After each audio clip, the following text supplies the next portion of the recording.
नाज़रीन, सियासी लीडर्स की मकबूलियत के हवाले से मुख्तलिफ सर्वे आते रहते हैं। ये एक नया सर्वे एक आया है और ये सर्वे है रिपब्लिक पॉलिसी का। उन्होंने सर्वे ये किया कि लाहौर के अंदर शहरियों से पूछा कि सबसे ज़्यादा जो है वो मकबूल सियासी लीडर कौन है आपकी नज़र में। तो शहरियों ने इसका जवाब दिया है। ये जवाब मैं आपके सामने रखता हूँ, बड़ा इंटरेस्टिंग है। लाहौर में जुलाई 2025 में होने वाले सर्वे के मुताबिक जो लाहौर के शहरियों से सवालात किए गए, 56% लोगों के मुताबिक इमरान खान उनका सबसे मकबूल लीडर है, 56%।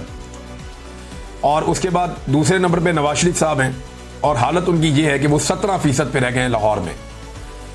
फिर जो तहरीक लब्बैक के लीडर हैं साद रजवी साहब, वो 4% पे हैं, तीसरे नंबर पे हैं। बिलावल जरदारी, एक बड़ी जमहूरी पॉलिटिकल पार्टी के लीडर, वो 3% पे हैं। जमात इस्लामी 2% पे है। बाकी सियासी जमातें 2% पे हैं, जबकि 16% लोग ऐसे हैं जो किसी भी सियासतदान को पसंद नहीं करते। अब इमरान खान 56% के साथ सबसे आगे, यही तो प्रॉब्लम है पाकिस्तान की एस्टेब्लिशमेंट की और हुकूमत की। इमरान खान की मकबूलियत का खौफ उन्हें एक दूसरे के खिलाफ खड़े भी नहीं होने देता। और जो इस वक्त एस्टेब्लिशमेंट और मौजूदा हुकूमत के अंदर शामिल जमातों में एक प्यार मोहब्बत और रोमांस चल रहा है, उसकी सबसे बड़ी वजह अवाम में इमरान खान की मकबूलियत है। अगर इमरान खान साहब अवाम में मकबूल ना होते तो शायद ये इतना लंबा ना चलते। अपने अपने सर्वाइवल के लिए एस्टेब्लिशमेंट जो है वो मदद कर रही है रवायती सियासी जमातों की, और रवायती सियासी जमातों की जो हुकूमत है वो मदद कर रही है एस्टेब्लिशमेंट की। तो एक दूसरे के सहारे ये सब बेचारे खड़े हैं। नाज़रीन, पाकिस्तानियों ने पूरी दुनिया के अंदर जश्न आज़ादी मनाया। दुनिया भर में पाकिस्तानियों ने पाकिस्तान तहरीक इंसाफ के झंडे भी उठाए हुए थे। कहीं कहीं किसी और एक पॉलिटिकल पार्टी का झंडा भी नजर आ जाता था। तो पाकिस्तानियों ने जश्न मनाया, यौम आज़ादी मनाया, और ज़्यादातर लोगों ने पीटीआई के झंडे उठाए, नारे भी लगाए। वहाँ पुलिस भी मौजूद थी, इंतजामिया मौजूद थी। लेकिन इसके बावजूद सड़कें रुकी, ट्रैफिक स्लो हुई, बहुत सारा कुछ हुआ, लेकिन मुकदमे दर्ज नहीं हुए।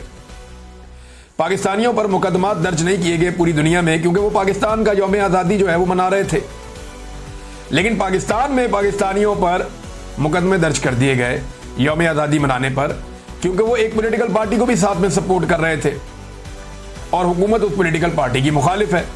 लिहाजा पाकिस्तान में मुकदमा दर्ज हो रहे हैं और पूरी दुनिया में नहीं हो रहे। और यौम आज़ादी किसका मनाया जा रहा है? पाकिस्तान का मनाया जा रहा है। पाकिस्तान में यानी ये जिसकी लाठी उसकी भैंस वाला सिस्टम है। ये एक और भी सड़क ब्लॉक हुई है, इसके ऊपर भी मुकदमा दर्ज करो। ये एक वीडियो आई है जो खैबर पख्तूनख्वा से आई है। डीआई खान 90 किलोमीटर दूर इससे जो है वो डेरा इस्माइल खान का शहर है। और ये 90 किलोमीटर जब लिखते हैं तो ये जिला कचहरी को लिखते हैं।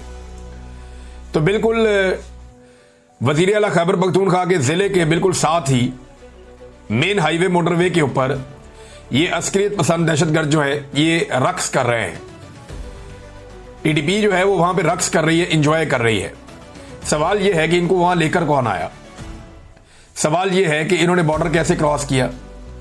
सवाल यह है कि ये हथियारों के साथ यहां दंदनाते कैसे फिर रहे हैं? सवाल यह है कि इनकी सहूलतकारी किसने की है? गंडापुर कई दफा ये कह चुके हैं कि गुट तालिबान का एक मामला है। जब भी कभी हम कार्रवाई करते हैं तो हमें कहा जाता है ये अच्छे लोग हैं, इन्हें छोड़ दो।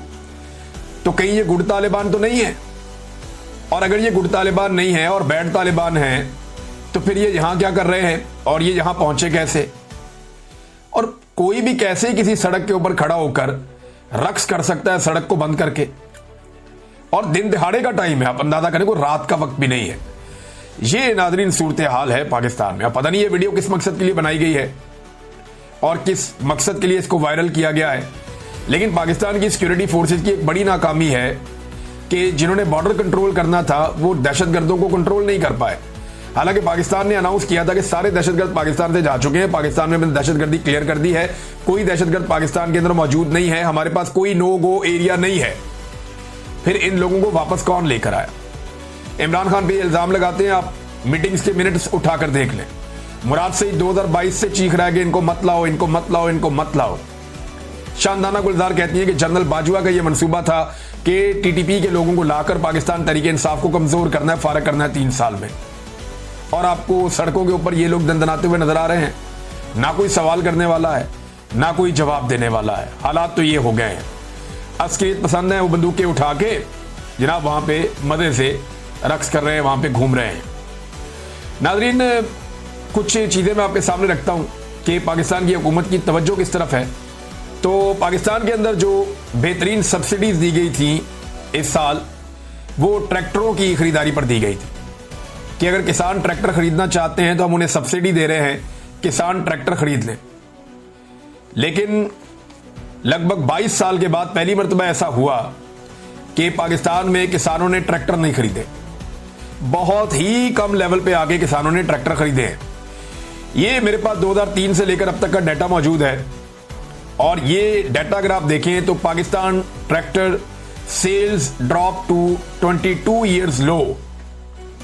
22 साल के लोएस्ट लेवल के ऊपर पाकिस्तान में ट्रैक्टरों की खरीदारी पहुंच गई। कोरोना वायरस जब आया था ना, तब लोगों ने चीजें खरीदना बंद कर दी थी। कोरोना वायरस के दौरान भी जो ट्रैक्टरों की फरोख्त है वो इतनी कम कभी नहीं हुई जितनी अब हो गई है। उसकी वजह क्या है? किसानों के पास पैसे ही नहीं है। किसान पैसे आएंगे तो नया ट्रैक्टर लेंगे ना, उनके पास पैसा आएगा तो काश्तकारी में इजाफा करेंगे ना, पैसा आएगा तो अपनी जमीन को सैराब करेंगे, उसमें बीज डालेंगे, उसके ऊपर खाद डालेंगे, उसका ख्याल रखेंगे।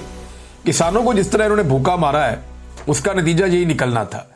इस वक्त जो ट्रैक्टरों की खरीदारी है पाकिस्तान में वो लोएस्ट पे चली गई है। ट्रैक्टर तो और बात है, तनख्वाहदार तबके हों या ताजिर बरादरी हो या जो थोड़ा बहुत एक मिडिल क्लास है, उनकी एक गाड़ी थी ऑल्टो।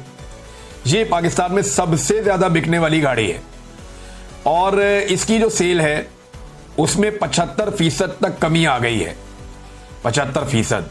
फर्ज करें अगर ये 1000 गाड़ी बिकती थी तो अब ये 250 गाड़ी बिक रही है, 750 गाड़ी नहीं बिक रही। यहां से आप अंदाजा करें कि पाकिस्तान के अंदर मईशत की और आम आदमी की मईशत की, जो सफेद पोश तबका है उसकी मईशत की क्या सूरत हाल है कि सबसे ज्यादा बिकने वाली गाड़ी जो सुजुकी ऑल्टो है उसकी फरोख्त में भी मुबैना तौर पे ये स्टार्टअप पाकिस्तान का एक सर्वे है, उसके मुताबिक 75% उसके अंदर भी कमी आई है। लेकिन कुछ तो ऐसा होगा जो पाकिस्तान में ज्यादा बिक रहा है। तो नाज़रीन, वो हैं लंडे के कपड़े।